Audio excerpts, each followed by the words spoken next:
This is your Daily 5 for Thursday, November 13th, 2025. This 5 is almost too dumb to even record, but I do want to talk about this because I find this astonishing.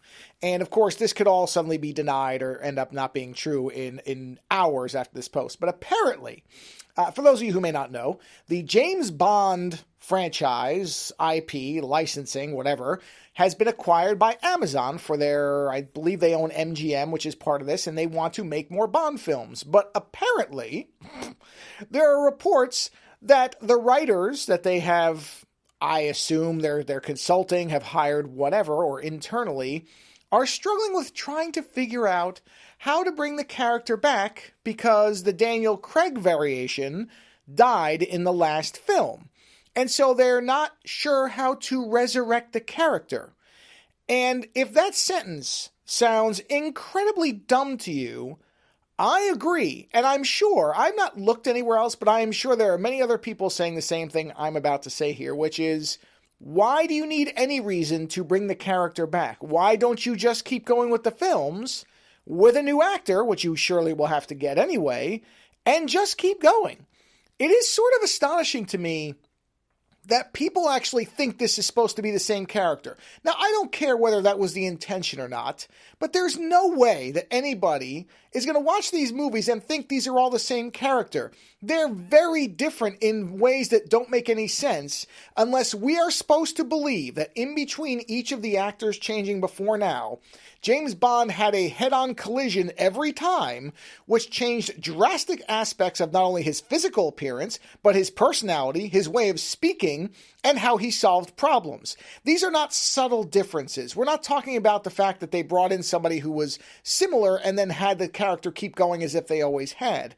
There is a huge gulf between, let's say, Roger Moore and Sean Connery, or Roger Moore and Timothy Dalton, or Sean Connery and Daniel Craig. There is no way that you should be expected to think these are all the same character. It is ridiculous.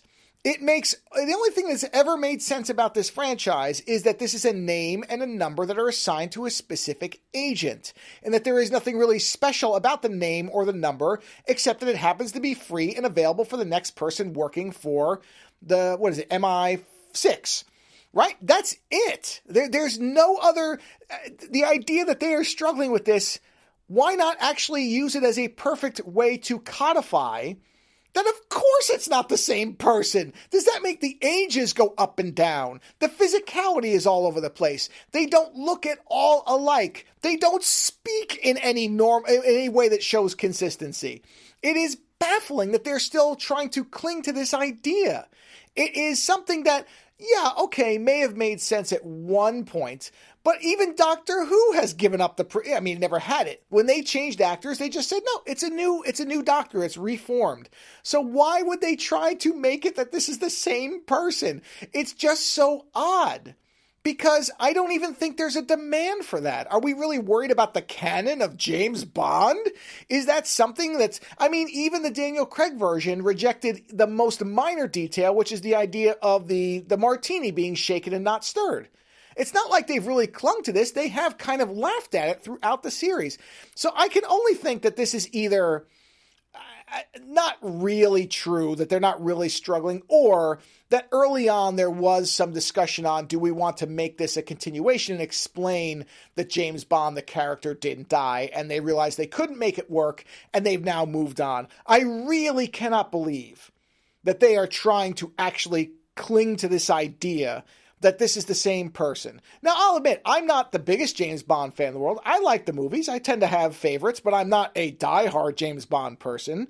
So I will put this question out there to anybody listening. If you are a big fan, does it matter if it's the same person? Did you really think that's what it was? And assuming it was, up through Daniel Craig, if they now are changing that, will that make you reject future movies? Is it that big a deal to the character? If so, please tell me why. Because like I said, part of my bafflement here is I don't feel like it even matters. That's not what's important. So if in fact they are struggling with this, which I actually don't believe they are, then somebody's got to explain to me why it's so important that James Bond is always the same person, because it just doesn't make sense to me. Later.